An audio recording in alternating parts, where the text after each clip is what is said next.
Hello everyone, welcome back. It has been a while. I've been away on vacation and digital nomading a little bit.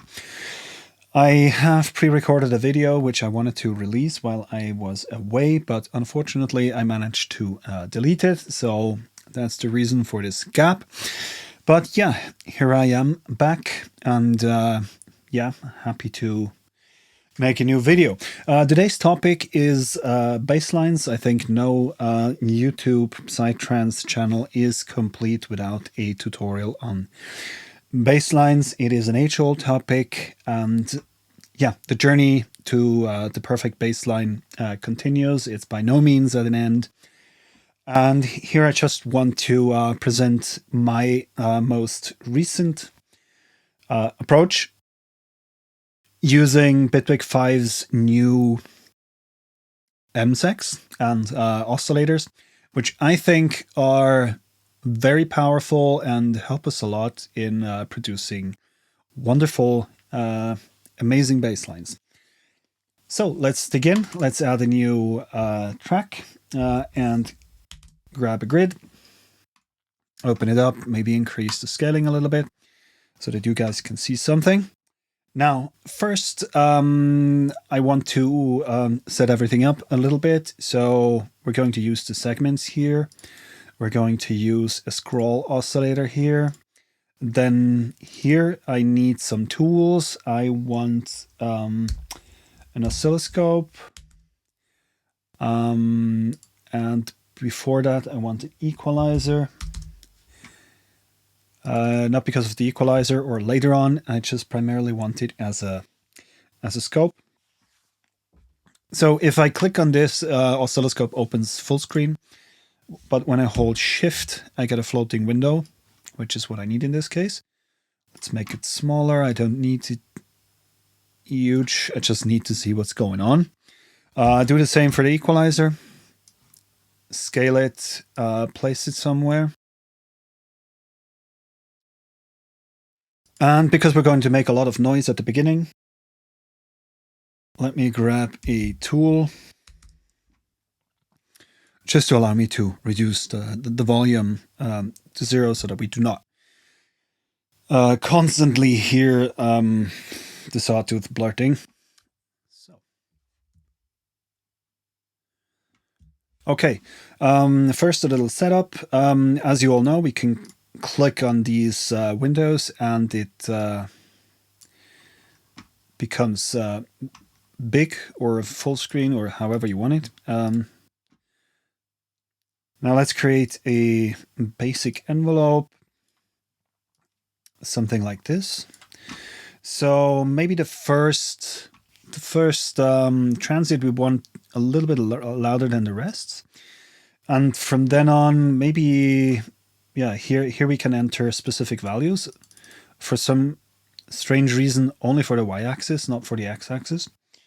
So let's go to 75% here, and let's do the same for the second dot.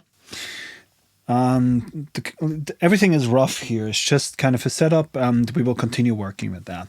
And then to the end, we will fade out, but maybe in curve.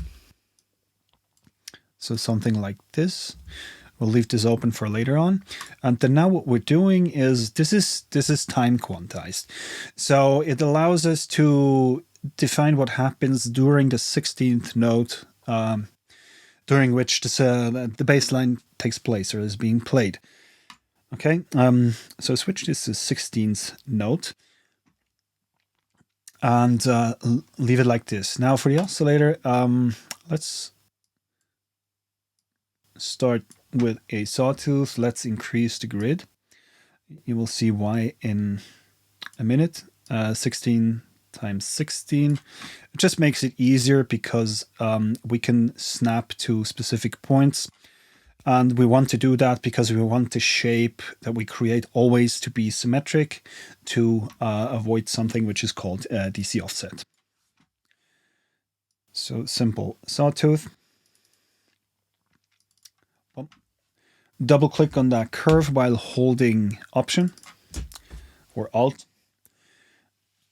And now we have a simple sawtooth. Oh, the kick drum I sampled or I created is still playing. Don't want this for now. But yeah, I need some bass notes here. So I set the scale to A sharp, which is pretty high up. But yeah, we're going to transpose it later to see where it's going. So for now, going to pick up, I need to listen to the octave real quick. That's too high. That's pretty much the right octave. That's what I want. And let's create I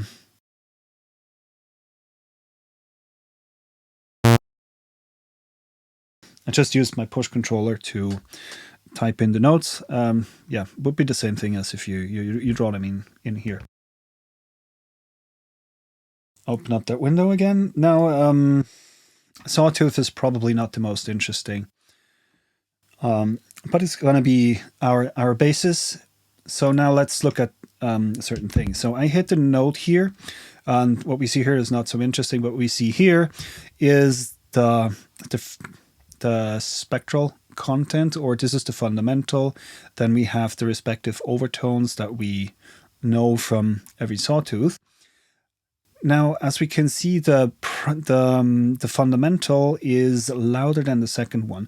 And since we are going to filter out a lot of the higher content, usually the fundamental is a little bit too loud compared to the rest. So we could, of course, EQ that out. But when we change something on the oscillator, we can remove this fundamental frequency without having to ever worry about it again. And especially also useful when you go over an octave, because then everything transposes, the fundamental is still too loud, and by removing it from here is just solving our problem for good, no matter in which note or how much we transpose.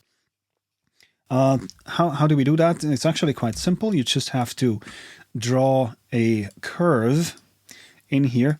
Now let's look at this.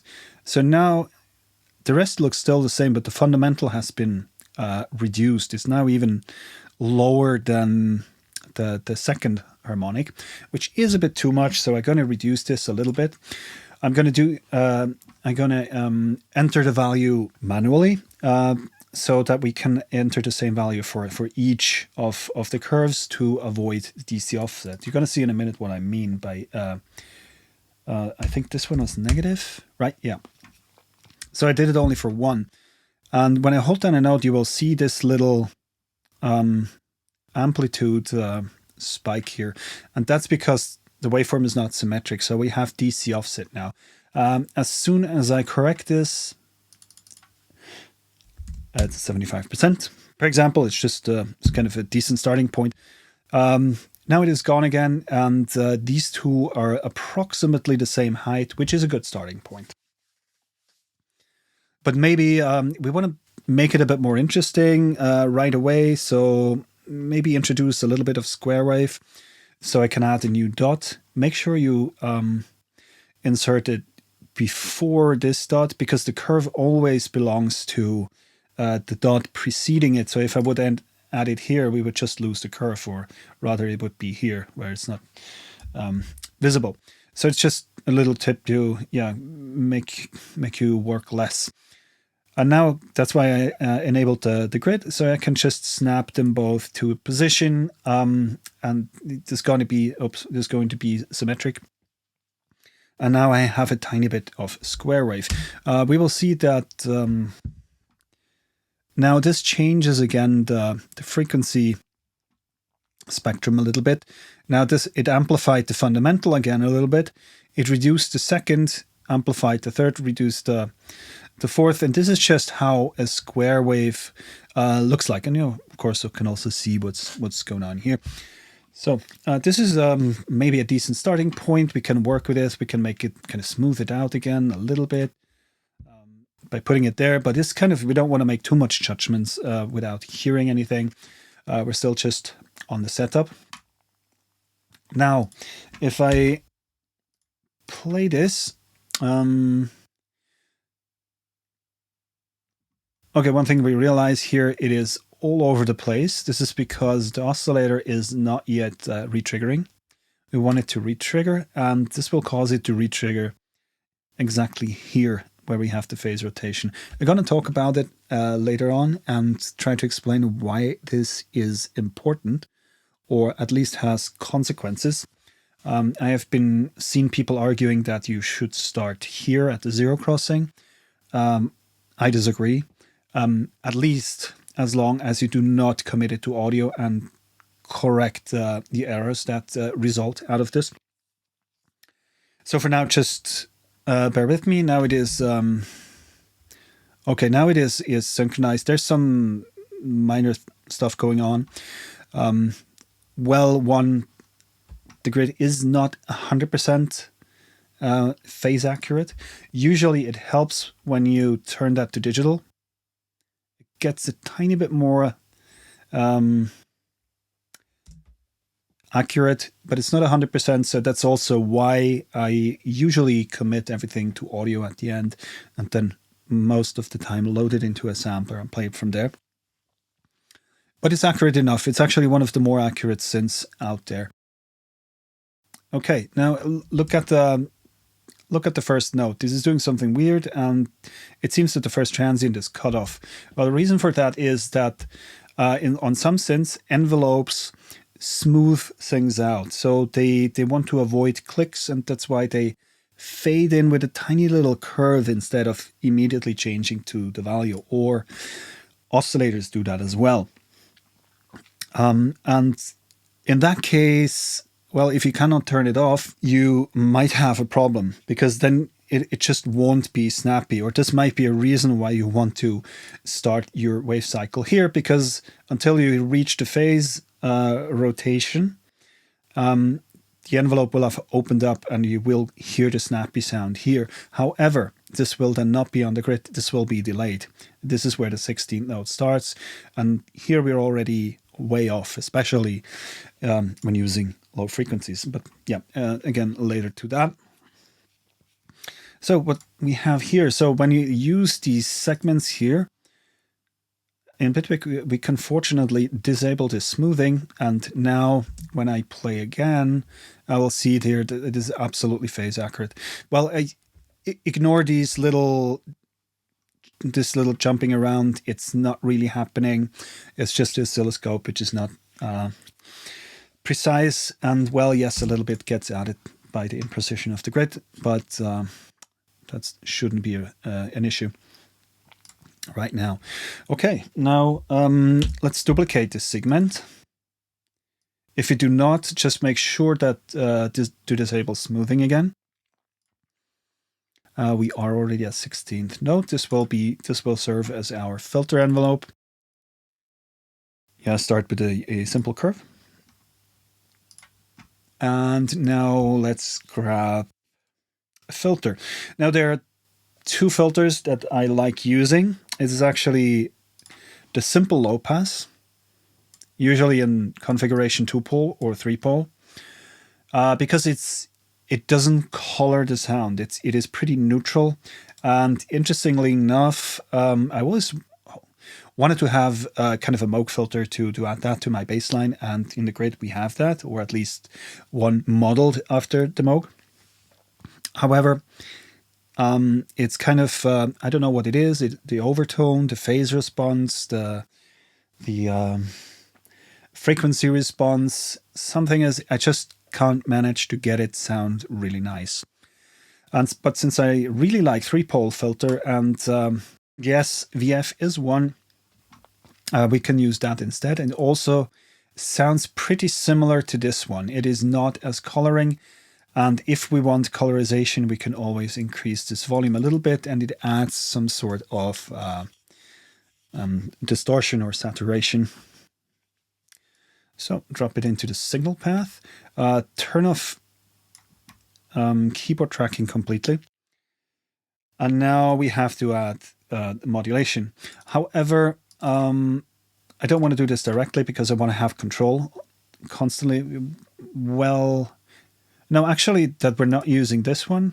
We can just hook this up and control modulation intensity over here. So Okay, I think that's probably a good starting point.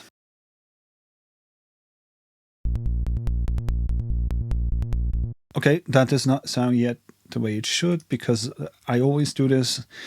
I connected the audio output instead of the modulation output. Okay, that sounds better, but not yet perfect because of this here. We have to switch this to one shot. So whenever the gate hits, it will run through the cycle once completely and then stops. And this one as well.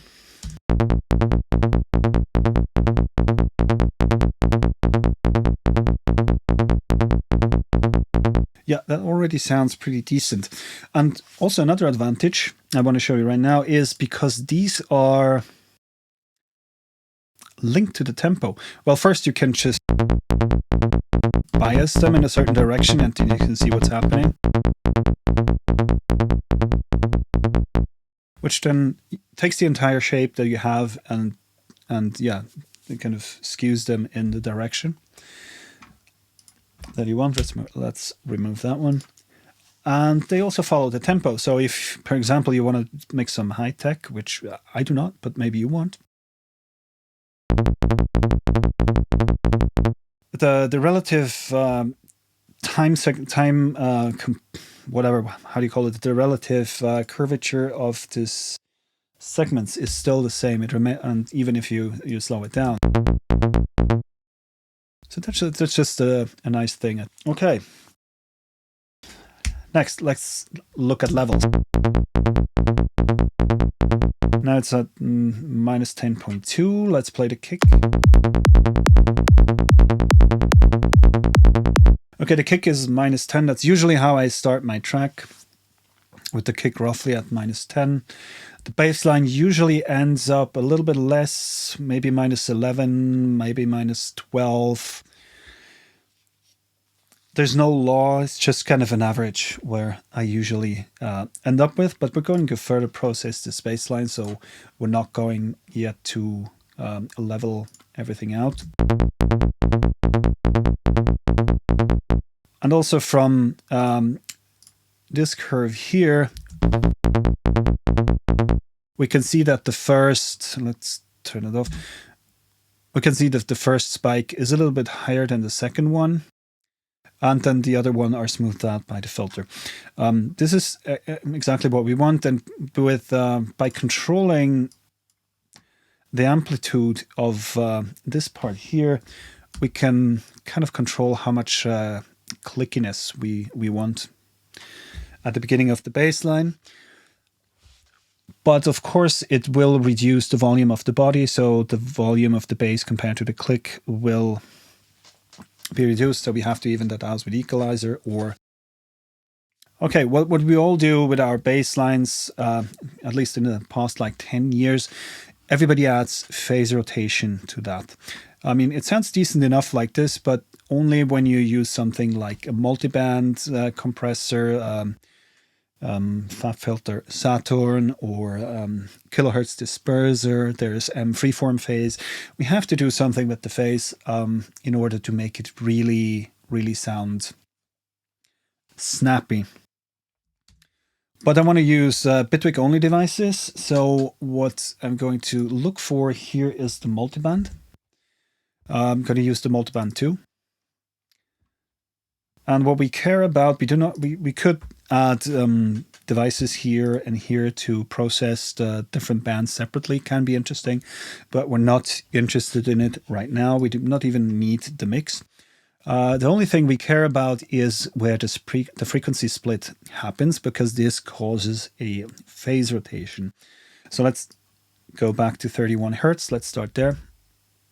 And when we look at it, it already looks different, and obviously also sounds slightly different. However, I already know this is not going to be enough. And again, if it changes when we move the frequency up and down, but this is not going to be enough. I will want to have more rotation. So what I do is return it to the minimum, hit Command G, or you probably could Control G on a PC, and then add a macro. assign this macro to the frequency. I think 50 is enough, because we should not apply more modulation than necessary, because this allows us to have a finer control over, when we turn the knob. Yeah, so that should be enough. And the reason I assigned it before is because now when I duplicate these, the modulation is automatically already assigned to all of them. And now you can see that a lot more is going on in terms of phase rotation. So let's listen to it.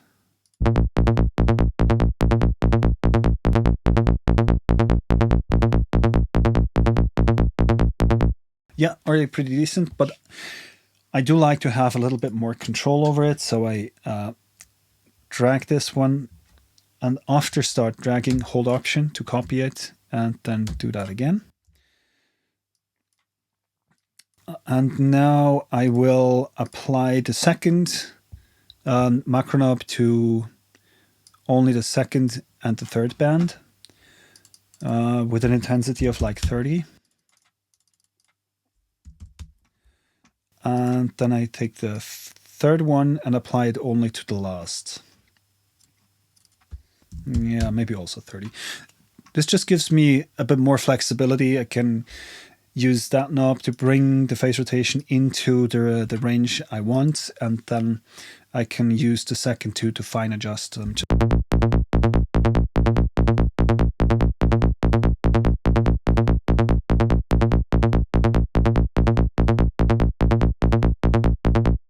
Yeah, but of course, this kind of tuning is something you should do in combination with the kick. You can only judge. Yeah, you cannot really determine if it sounds any good without the kick drum. So let's listen to it.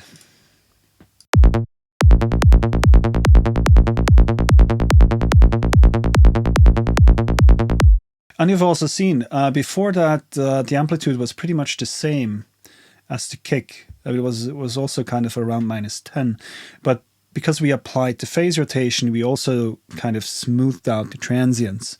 So this is also something you can look for when you adjust the band, how the transients behave, and sometimes just a little bit of change can get you rid of these transients, and you get a lot louder without using a compressor, limiter, or clipper.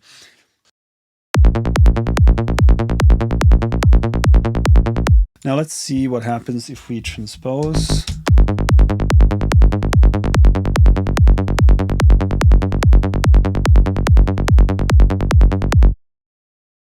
Nice. It sounds almost the same everywhere, but sometimes it starts misbehaving a little bit around the zero crossing. So just zoom in and almost as much as you. Oh, no, that was not what I wanted. So, and just drag it the tiniest little bit. It's almost zero. Okay, it will affect the sound a tiny bit, but now it's a lot more stable around the entire key ranges.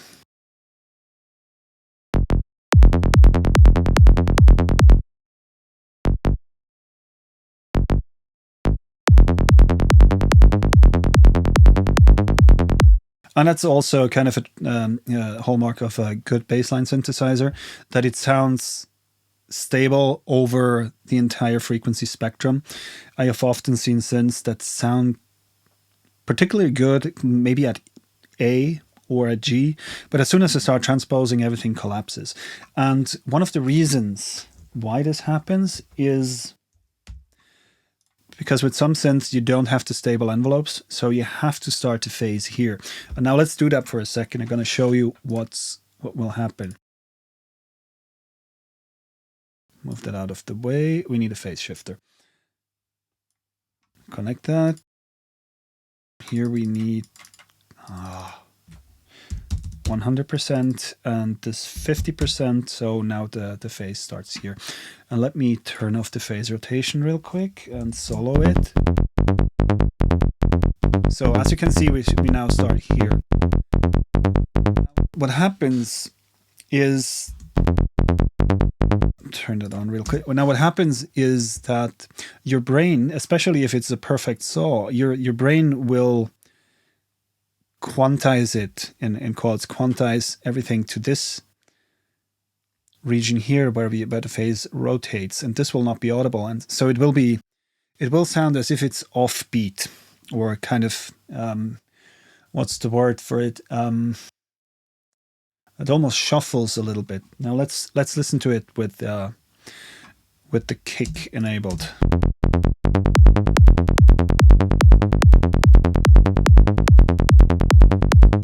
I think you can hear it, that it sounds a bit out of sync. It's just not tight. And let me turn it off again.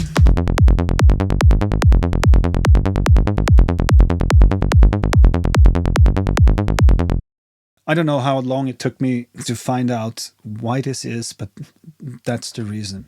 So it doesn't mean you cannot use it that way, but you have to be aware that you have to cut it up, you have to sample it, and you have to adjust every single note so that it fits again. So what else? Let's turn that on again. I can collapse this and only look at these three. Sometimes, you know, you want to have some more phase rotation, so you can copy that.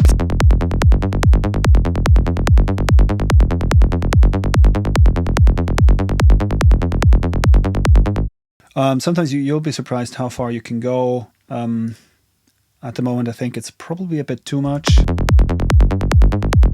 but it definitely sounds interesting. Yeah, it sounds cool. So let's leave it on for now. Okay, here's the equalizer. Usually there are some treble frequencies or frequencies you don't need between 300 and like 500-600 hertz. So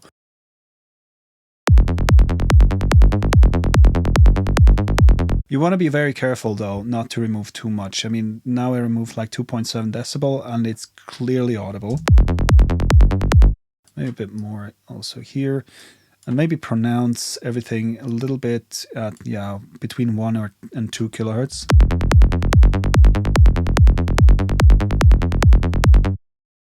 And depending on the frequency you are, you probably want to kind of increase the second harmonic a little bit. Not this one, there's enough frequency content around down here. Or a bit higher up at 100%. 100 hertz. Because down here below 100 hertz, this is pretty much where you feel the bass, especially on big speaker systems. But around 100 hertz, this is where you hear it, where you acoustically perceive it as bass.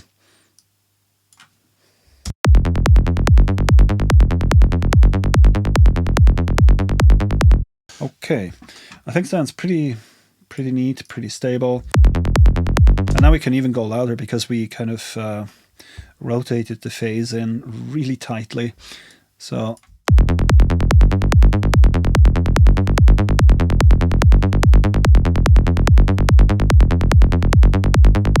neat. I think I like it. So now, of course, we need to add a sidechain. We could, for example, just reduce the velocity here for the first note and then react to that. But I don't want to do this. The reason for that is because some processes, some, I don't know, especially vintage filters or compressors or clippers or limiters, they react differently to signals of different amplitudes. And so if I would reduce the amplitude already at the synth output every additional processing would take that into account, and I don't want that. So I do this pretty much at the end of the chain, or I will bounce it into audio and then do it in the audio file. And here we'll also use kind of the new segments, use a tool, reduce the volume to 0, and I will kind of control that with an LFO and, yeah, the curves LFO. Reset this, reset the curve. And roughly, we want to start off with a square wave. This is going to be the kick, the first baseline note, the second and the third baseline note. So, but switching from hertz to quarter notes, from free running to sync, and from bipolar to unipolar. And also, we want to turn off the smoothing, which is here in this case. And now let's listen. Nothing. Yeah, of course, we have to modulate the volume back to 0. Okay.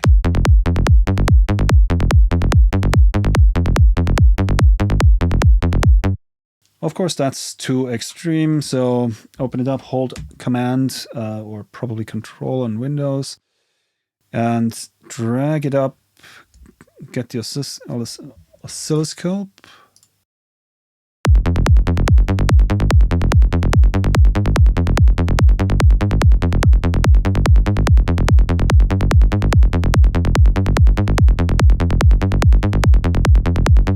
Something like this, but maybe not as brutal a cutoff. Just move it slightly in this direction and add a curve.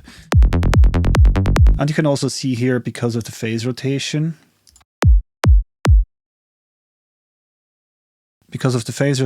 it bleeds over. That's actually where the kick starts, right here.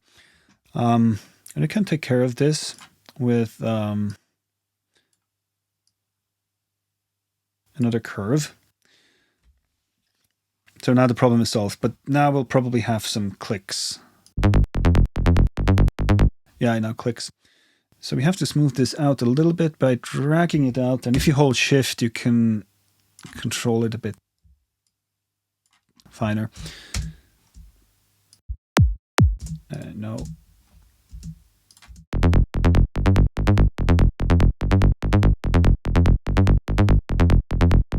Yeah, now the click is gone. And as you all know, this space is empty for basslines. The first note will start here. So no problems.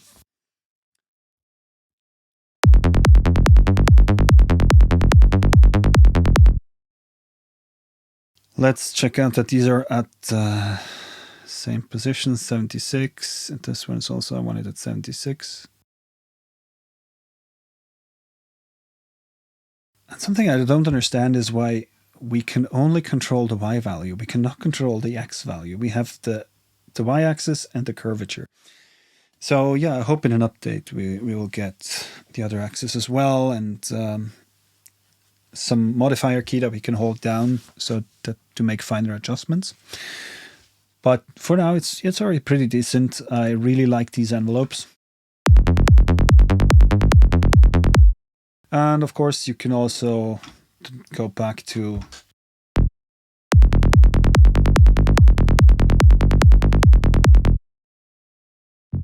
bassline like this.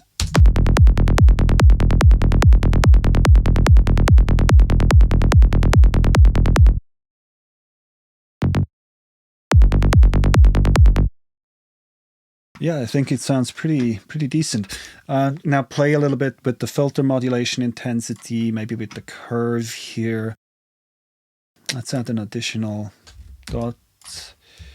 And yeah, maybe, make it a bit more clicky by leave the filter open for a while, and then before we transition into the logarithmic dissension curve.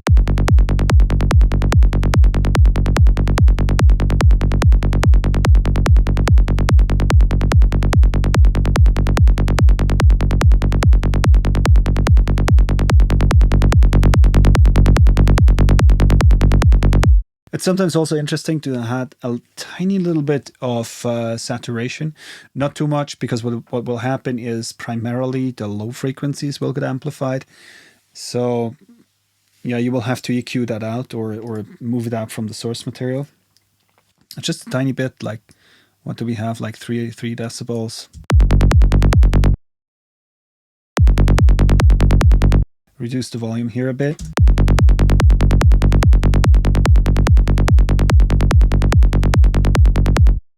Now it's has pretty much the same amplitude, but yeah, I think it sounds fine, more or less.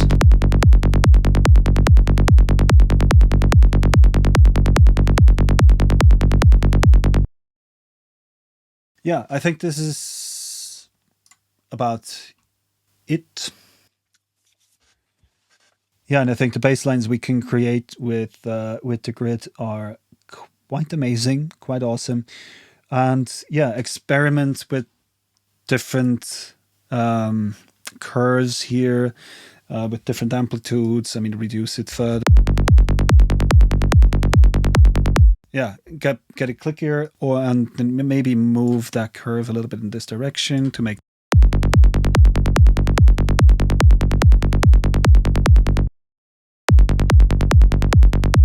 Use more or less phase rotation. Yeah, I think this is better. And then maybe add a clipper, which we have, by the way, in Bitwig.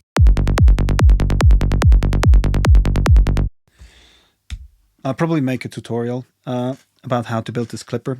By the way, actually, it was the one I wanted to upload while I was on vacation. So yeah, expect this to come. Or yeah, you can use, of course, any other clipper in your arsenal. Yeah, I'm pretty happy with this result. This concludes it. Hope you enjoyed the tutorial. You liked it. You learned something. So like, subscribe, and hit the notification bell. So it really helps out. Thanks for watching for that long, and peace out.